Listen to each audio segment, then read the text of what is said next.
casa. Hola chicas y chicos, les doy la bienvenida una vez más a Aprendo en Casa. Seguro, al igual que yo, estaban esperando la clase de Ciencias Sociales para segundo de secundaria, ¿verdad? Yo sé, es que aprender sobre historia es súper interesante. ¿Recuerdan en qué nos quedamos el programa anterior? Exacto, estábamos viendo las acciones de Titu Yupanqui, el general de Manco Inca que cercó Lima para poner en jaque a los españoles. Pero no olvidemos lo más importante, las causas que dieron origen a esta rebelión. Hoy retomaremos con el cerco de Lima y lo que sucedió después. Toma nota de las fuentes históricas que se usaron para reconstruir esta parte de la historia. Y no te olvides de enfocarte en las causas que originaron esta rebelión y sus consecuencias. Ahora sí, no esperemos más y comencemos con un episodio de Sucedió en el Perú. Ahí va el video.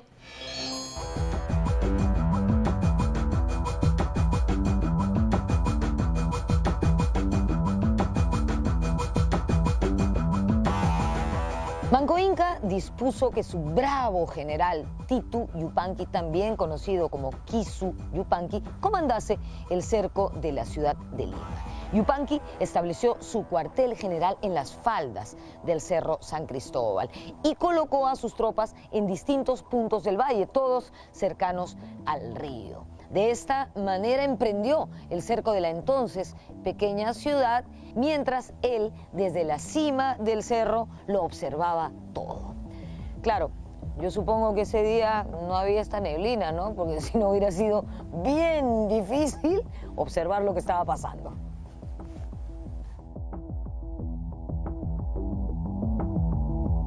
Corría el mes de agosto de 1536 y Lima estaba amenazada por cerca de 25.000 guerreros incas, distribuidos en 3 grandes grupos.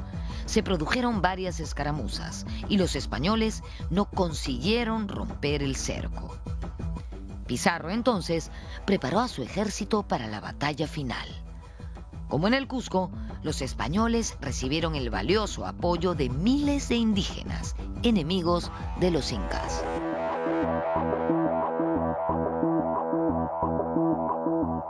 Los eventos finales se dan justamente cuando los españoles llegan a tomar el Cerro San Cristóbal, donde estaban, si se quiere, replegados los representantes del dominio incaico, porque no hay que olvidar que en el cerco de Lima actuaron incas, grupos étnicos de la región que apoyaban a los incas, pero también al lado de los españoles estaban los huancas, que apoyaron más bien a los españoles por una razón básica, que era el parentesco de Pizarro con una importante mujer de la élite de los huancas.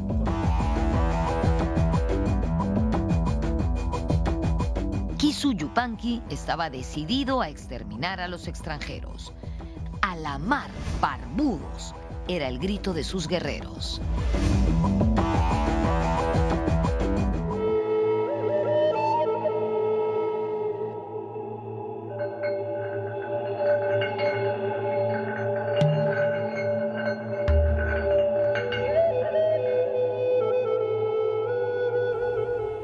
La ciudad estaba casi desierta cuando llegaron los indios desde el Rímac, que en ese entonces se llamaba Barrio de Santana. El sangriento enfrentamiento se produjo más o menos donde yo estoy en este momento, en el actual Jirón Ancash, a la espalda de Palacio de Gobierno. Cuentan las crónicas que Titu Yupanqui luchaba desde su litera y en pleno combate fue alcanzado por una lanza que le atravesó el pecho. Cuentan las crónicas también que, muerto Titu Yupanqui, los indios comenzaron a retirarse. Se puede discrepar de eso, pero lo cierto es que Titu Yupanqui murió y que el cerco de Lima fracasó principalmente debido a los refuerzos de indios que recibió Pizarro de diversas partes, pero sobre todo de Huaylas. Recordemos que Francisco Pizarro estaba casado con Inés Huaylas, cuya madre era la señora de Huaylas, Contarhuacho. En ese caso, la suegra sí que le dio una ayudita al yerno.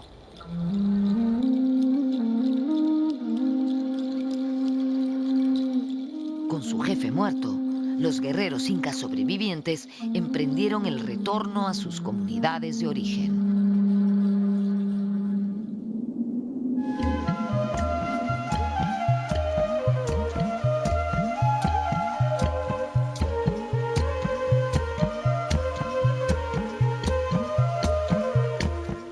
Estamos en Puruchuco, zona arqueológica ubicada en el distrito de Ate.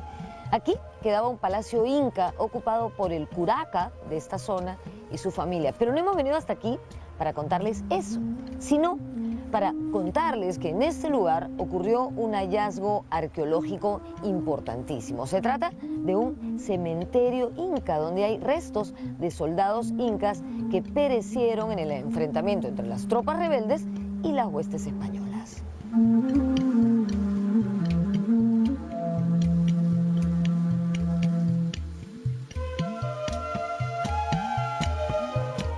¿Y por qué decimos que fue un hallazgo arqueológico importantísimo? Porque estos fueron los primeros y únicos restos de soldados incas muertos en la Guerra de la Conquista que se han encontrado hasta el momento. Son cráneos de muchachitos entre 18 y 22 años que tienen perforaciones de proyectiles de armas de fuego españolas.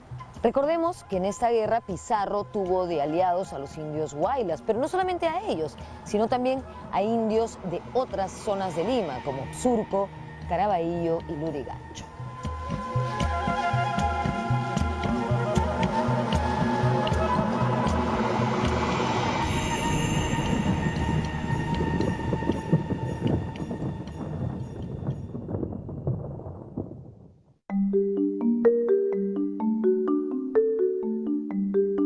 Tras la victoria, Pizarro respiró aliviado, más aún cuando empezaron a llegar al Perú refuerzos de otras partes del continente.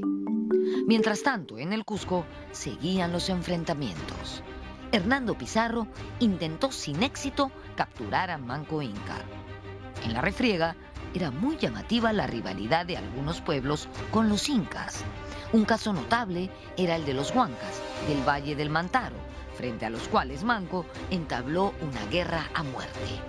Años después, ellos solicitarían ante la Audiencia de Lima y luego ante el rey de España beneficios por los favores prestados a la causa hispana en las guerras de conquista. En el Cusco, los combates eran cada vez más reñidos. Manco Inca montaba a caballo y usaba armas de fuego. Ambas cosas arrebatadas a los españoles.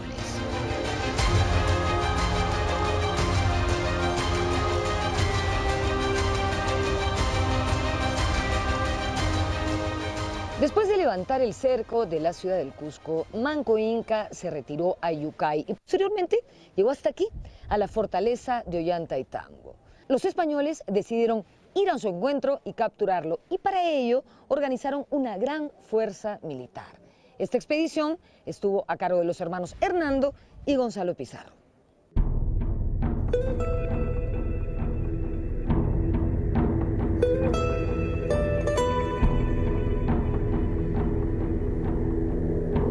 Advertido de la amenaza, Manco Inca pudo organizar la defensa y rechazar a las tropas enemigas desde estas alturas. Cuentan las crónicas que el Inca dirigió a sus hombres montado a caballo, con una lanza en la mano. ¿Se imaginan? Eso quedaría genial en una película, ¿no? A pesar de haber puesto en aprietos a la administración española, Manco Inca era el soberano de un imperio en ruinas. La guerra no daba tregua para la siembra, los depósitos estaban saqueados y la tropa empezaba a sentir hambre. En el sur, las fuerzas rebeldes fueron derrotadas y pereció el sumo sacerdote. Además, la alta dirigencia cusqueña seguía mostrando grietas. Pauyu Inca, hermano de Manco Inca, estableció una alianza con Diego de Almagro. Pauyu Inca era un hermano de Manco Inca. Él viajó con Diego de Almagro a Chile y volvió con Diego de Almagro. Y luego que Manco Inca fracasa en su rebelión, Pauyu Inca se alía con los españoles. Lo coronan, Almagro lo corona como nuevo Inca, entendiendo, digamos, a los incas como una monarquía más de estilo europeo. Coronan, lo vuelven Inca, le ponen la Mascaipacha en algún momento. Y él se vuelve el nuevo Inca del territorio. Entonces hay un momento en el que hay dos Incas, en realidad el Inca rebelde, que es Manco Inca, y el Inca aliado de los españoles, que es Pauyu Inca. Pero yo creo que Pauyu Inca refleja el sentir de un conjunto de la población incaica, que era que los españoles no podían ser vencidos, no podían ser expulsados, que ellos estaban ahí y no se iban a retirar. Entonces lo más práctico para él probablemente era una alianza con ellos, de tal manera que él pudiera mantener un poder en el territorio, ser un inca, pero ya un inca no como en los tiempos antiguos, sino esto más bien sería un inca que comparte su poder con las nuevas autoridades españolas.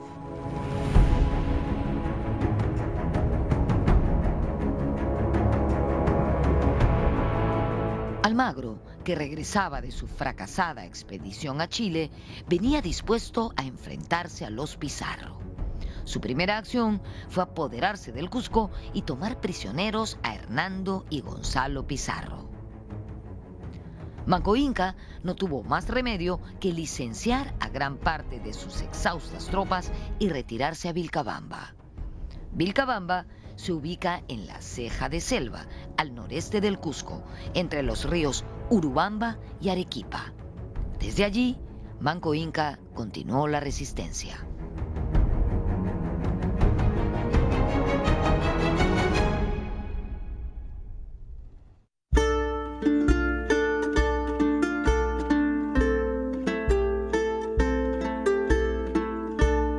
Vilcabamba es una ciudad grande, estamos hablando de 15 hectáreas aproximadamente que están cubiertas por la selva.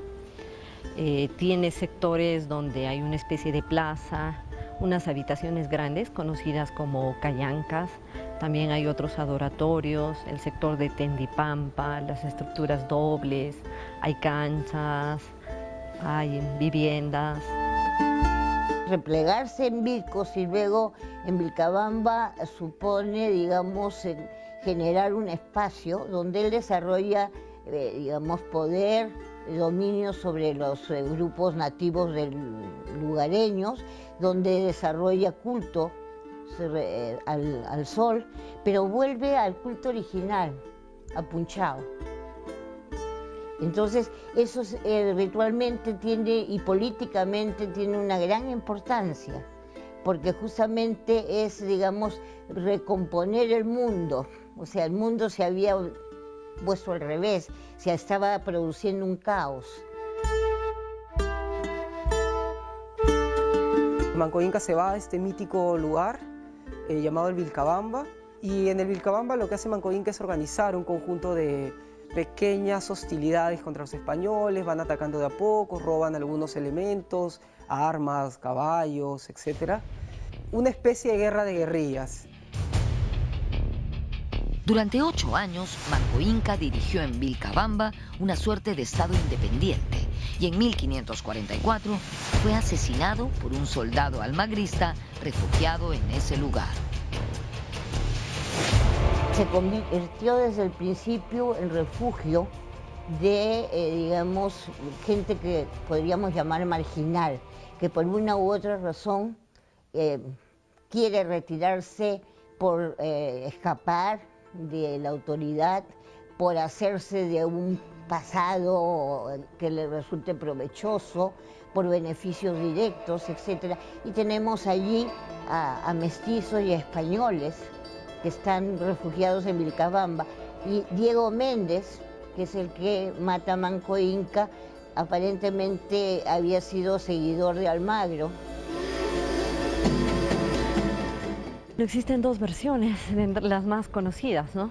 Que uno fue acuchillado por detrás por un grupo de españoles que se refugiaron después del conflicto que hubo entre los pizarristas y los almagristas. Y otro es que fue golpeado por estos mismos en la sien, ¿no? Tenían una especie de juego con bolos y lo golpearon en la sien.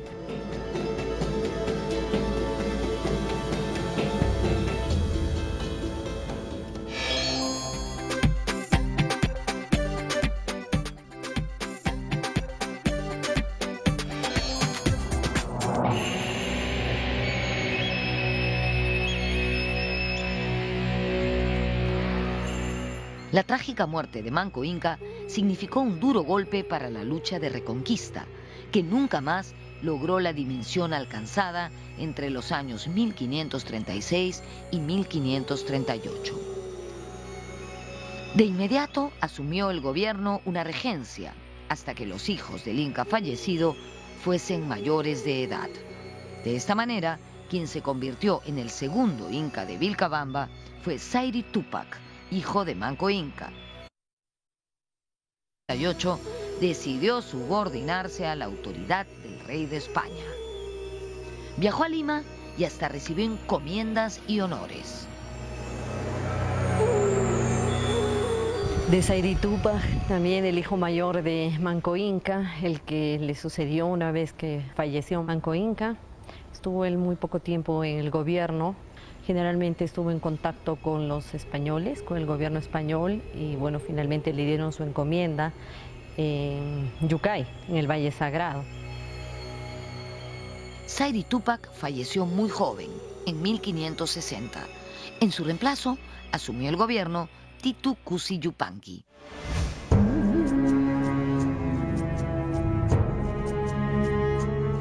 Ese inca mantuvo la beligerancia contra los españoles y sembró el pánico entre los mercaderes.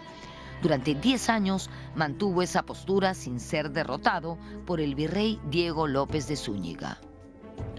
Lo importante de Titu Cusi Yupanqui es que fue el autor de un escrito enviado al gobernador del Perú, Lope García de Castro, donde narraba detalles de la rebelión de su padre, Manco Inca, y donde defendía su origen noble.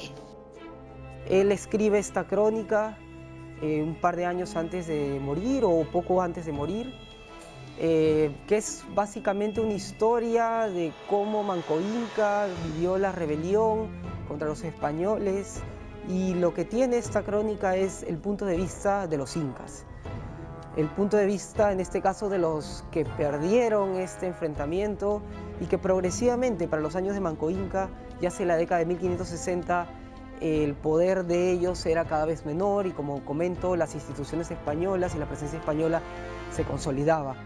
Es probable que este esfuerzo de Titu Cusi Yupanqui haya sido resultado de un intento por decirle al rey y a las autoridades del virreinato peruano de que él era un legítimo heredero de la monarquía o lo que podía entenderse como una dinastía inca, y que por lo tanto había que entablar negociaciones con él y negociar con él el dominio del territorio, ¿no? Si bien el texto de Titu Cusi es muy importante, puesto que muestra el parecer de los incas rebeldes, hay que tomar en consideración que él no escribe de puño y letra, como Guamán Poma de Ayala, sino que se lo dicta a alguien. Es decir, hay una intermediación. En realidad no es prácticamente una crónica, es un relato que acompaña a un petitorio que Lope García de Castro, cuando llegue a España, le va a entregar al propio rey, al Consejo de Indias. Entonces, es importante porque se considera que es el único documento que hasta ahora conocemos elaborado por un inca. Pero también hay que ser claro señalando que está elaborado por un inca, pero con la colaboración de un sacerdote y con la colaboración que escribe de un mestizo. En 1566, Titu Cusi Yupanqui llegó a firmar con el gobernador López García de Castro la paz, o el Tratado de Acobamba, donde se estipulaban algunos acuerdos, como permitir el ingreso de misioneros españoles a Vilcabamba. Titu Cusi fue bautizado cristiano y falleció en 1571, al parecer víctima de envenenamiento. Fue reemplazado en el trono de Vilcabamba por su hermano, el sacerdote Túpac Amaru. Cuando ocurrió esto, ya gobernaba el Perú el virrey Francisco de Toledo, quien tenía como objetivo acabar con las pretensiones de la sobreviviente nobleza inca y destruir el reducto de Vilcabamba. Para ello, organizó una expedición militar con el pretexto de castigar la muerte de sacerdotes católicos a raíz de la enfermedad de Titu Cusi Yupanqui. La defensa rebelde fue débil y Túpac Amaru capturado y degollado. Cuando muere, abandona, se pierde Vitcos, Yuragrumi, y los incas se recluyen en la zona de Espíritu Pampa Vilcabamba. Y es ahí donde Túpac Amaru, siendo un joven, casi un adolescente, se hace cargo de la resistencia.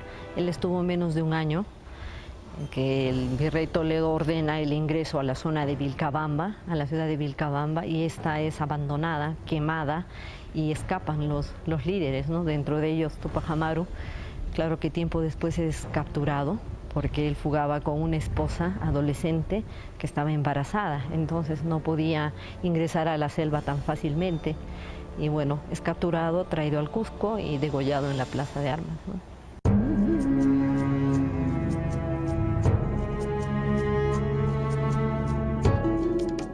Túpac Amaru fue capturado y conducido hasta el Cusco, hasta esta plaza, descalzo, encadenado con una cadena de oro.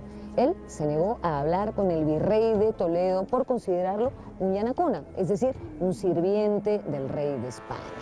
Fue condenado a muerte por traición a la corona española. Finalmente fue ejecutado aquí. Fue decapitado en septiembre de 1572. Eso sí, el Inca afrontó serenamente su fatal destino.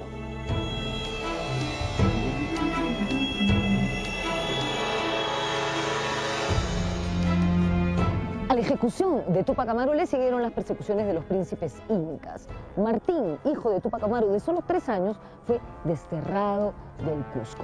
Solo quedó como única descendiente del Inca una mujer, que fue antepasado de Túpac Amaru II, José Gabriel Condorcanqui, quien también se rebeló y que fue condenado a muerte en esta misma plaza en 1781. La ejecución del último de los incas rebeldes, ordenada por el virrey Toledo, no fue vista con buenos ojos por el rey de España. El inca Garcilaso escribió que cuando Toledo regresó a España, el rey Felipe II le increpó: váyase a su casa, no lo he enviado al Perú para que mate reyes, sino para que sirva a reyes. La ejecución de Túpac Amaru significaba que si se había hecho de manera inconsulta, como aparentemente fue, en realidad no estaba en las instrucciones que se le dieron a Toledo. A Toledo le dieron instrucciones de pacificar, de procurar que salgan los incas de Vilcabamba, que se termine con esa, digamos, con ese refugio de un sector de la élite, porque la otra parte de la élite estaba en Cusco, en convivencia con los españoles, naturalmente. Pero no hay una orden de ejecutar al Inca, y por lo tanto eso no le convenía ni al rey ni al Consejo de Indias, y efectivamente en el juicio de residencia a Toledo se le considera un demérito y se le llama la atención por esa acción, ¿no? Ahora, fue una ejecución, digamos, que marcó mucho tanto a la población nativa en general, sobre todo la del Cusco, a los restos de la élite que quedaban en el Cusco. Con la muerte de Túpac Amaru, culminó una guerra de resistencia que había durado 36 años.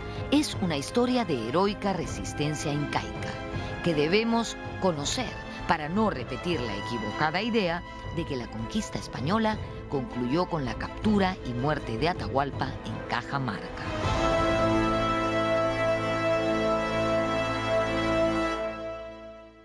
Después de la muerte de Túpac Amaru, ocurrida aquí en el Cusco, se empezó a difundir un mito en los Andes y ha entrado el siglo XVII, el mito de Incarri. Incarri, hijo del sol, fundador del Cusco y creador de todas las cosas que existen en el mundo.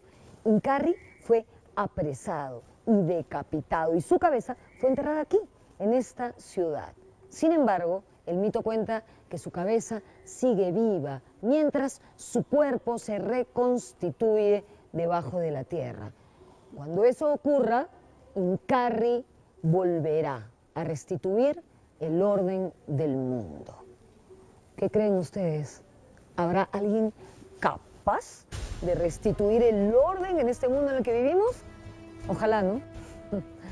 Nos vemos en la próxima.